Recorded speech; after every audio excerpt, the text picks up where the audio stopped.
Efendim sırada diş hekimimiz İnan Anıl Özdemir var. Bakalım bize bugün neler anlatacak. İnan stüdyomuzda değil ama aslında programımızda. Programda. Günaydın. Bugün sizlere horlama aparelleri hakkında biraz bilgi vereceğim.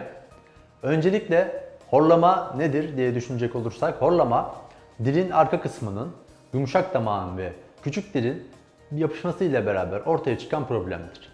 Horlama genelde geceleri olur. Bunun birçok sebebi vardır. Aşırı kilo, çok fazla düzensiz hayat yaşama, bunun yanı sıra alkol ve sigara tüketiminin fazla olması, çeşitli hastalıklar horlamaya sebep olabilmektedir. Horlama baktığımızda basit gibi görünse de aslında gece 10 saniyeden fazla uykuda nefes kesintisinin olması çeşitli problemlere yol açabilmektedir. Genelde horlama %75 oranında uyku apnesine eşlik eder. Uyku apnesi gece nefesin kesilmesi ve solunumun durmasıyla beraber hayati tehlikeler barındıran bir problemdir. Uyku apnesinin ve horlamanın çözülmesinde 3 tane temel tedavi yöntemi vardır. Bu tedavi yöntemlerine geçmeden önce aşırı kilolardan kurtulma, gün içerisinde düzenli hayat geçirme, alkol ve sigaradan uzak durma gibi temel tavsiyelerde bulunabiliriz. Bunların yanı sıra çeşitli ilaçlar da horlamaya sebep olur. İşte bu horlama gibi neticelerin önüne geçemiyorsak eğer 3 tane temel tedavi yöntemimiz ortaya çıkar. Aşırı kilo, sigara, alkol gibi problemlerden uzak durmamız gerekir. İşte bu problemlerden eğer uzak duramıyorsak 3 tane temel tedavimiz vardır. Bunlardan birincisi kulak burun boğaz uzmanları tarafından yapılan cerrahi yöntem. İkincisi CPAP adı verilen yine kulak burun boğaz uzmanları tarafından önerilen dışarıdan bir maske ve bu maskeyle beraber çeşitli boruların ve kabloların olduğu gece boyunca hastaya solunum üflettiren yöntem. Üçüncüsü ise horlama aparelleridir. Her zaman cerrahi yöntem tercih edilmeyebilir bu hasta veya hekim tarafından ya da CPAP cihazının kullanımı bazen hasta tarafından çok zor olabilir. Bunların nedenlerinden birisi gece istemsiz bir şekilde hastanın yüzündeki maskeyi ve aparelleri çıkarıp bir kenara atması ve kullanmak zorunda olsa dahi kullanamamasıdır. İşte bu tip durumlarda horlama aparelleri protez uzmanları tarafından hastalara uygulanan aparellerdir. Uyku apnesi problemi olan hastalar kendi arasında 3 ayrılır. Bunlardan birincisi hafif, ikincisi orta, üçüncüsü ağır uyku apnesine sebep olan hastalıklardır. Bunlardan hafif ve orta dereceli uyku apnesinde horlama apareyi kullanılırken yine ağır dereceli uyku apnesinde de horlama apareyi kullanabilmektedir.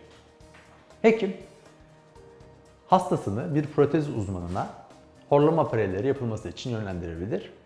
Veya hastada böyle bir problem varsa bir kulak burun boğaz uzmanı ya da protez uzmanına başvurarak problemin temelini inmeyi, problemin nasıl çözüleceğini araştırabilir. Burada kulak burun boğaz uzmanı ile protez uzmanı arasında bir işbirliği vardır.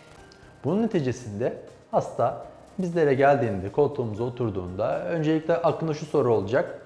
Klasik olarak bir diş hekimine gidiyorum. Acaba canım yanacak mı? Burada hastalara şunu gönül rahatlığıyla söyleyebilirim. Bu herhangi bir can yanmasının eşlik ettiği bir tedavi değil. Çünkü burada biz sadece alt çeneden ve üst çeneden kalıp alıyoruz. Aldığımız bu kalıplarla beraber çeşitli ölçümler yapıyoruz. Çenelerin konumlandırılması ve bu gece yatarken solunumun açılmasını sağlamak. Bunun neticesinde artık laboratuvar işlemlerine geçip özel bir yöntem ile laboratuvarda kişiye özgü, kişiye özel horlama apareylerini yapıyoruz. Yine ekrana baktığımızda ekranda bir horlama apareyi göreceğiz.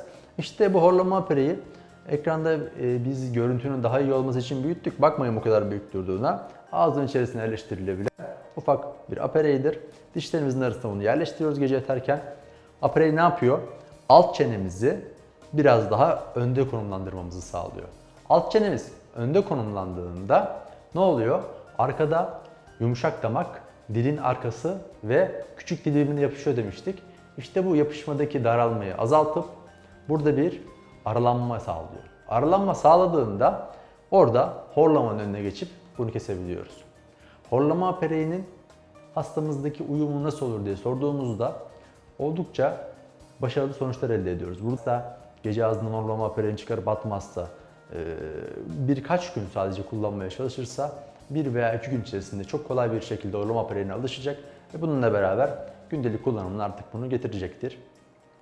Horlama apareylerini hastamız geceleri ağzına takacak, sabah uyandığında bunları bir fırça ve sıvı sabun yardımıyla temizleyecek, güzelce yıkayacak. Yıkadıktan sonra bir peçeteye veya bezin içerisine sarıp bir köşede saklayacak. Yine gece uyumak istediğinde alacak horlama apareylerini bununla beraber ağzına tekrar yerleştirip uykusuna devam edecek. Tabi burada eğer hasta gece çalışıp gündüz uyuyorsa tam tersini yapacak. Gündüzleri takacak uyurken, geceleri bırakacak. Bu şekilde bir çözüm yoluna geçilecek. Horlama apareyi kullanılırken herhangi bir ağrı olur mu? Hani apareyi kullandığımızda olur mu? Hani yapılırken olmuyor dedik. Yapılırken gayet rahat bir şekilde yapılıyor. Oldukça hızlı bir şekilde oluyor dedik. Ki birçok tedavi yöntemine göre de çok ekonomik olmaktadır. Bununla beraber kullanırken bir zorluk var mı? Kullanırken bir ağrı meydana gelir mi ya da beklenmeyen bir sorun ortaya çıkar mı? Burada da eğer günlük olarak kullandığımız horlama apareyimiz doğru yapıldıysa, doğru tekniklerle ve doğru maddelerle yapıldıysa burada problem meydana gelmez. Ağız ve diz sağlığı yapımız korunur. Bir de bu horlama apareylerinin ara ara görüyorum. Hazırları ortaya çıkmış. Hazırları çeşitli mecralarda bulunuyor. Benim burada hastalarıma tavsiyem öncelikle horlama apareyini bir protez uzmanı ile beraber yapılması ve kişiye özgü olmasıdır. Çünkü bu solunum yolunun açılması ve solunum yolunun yeniden konumlandırılması kişiye özgü değerler ile, kişiye özgü uygulamalarla o kişinin kendi solunum yolu aralığında belirlenip, kendi alt çenesinin ileriye konumlandırılmasının belirlenip ona göre yapılmalıdır. Yani standart bir horlama apareyi herkeste aynı sonucu vermez ve herkeste başarılı olmaz.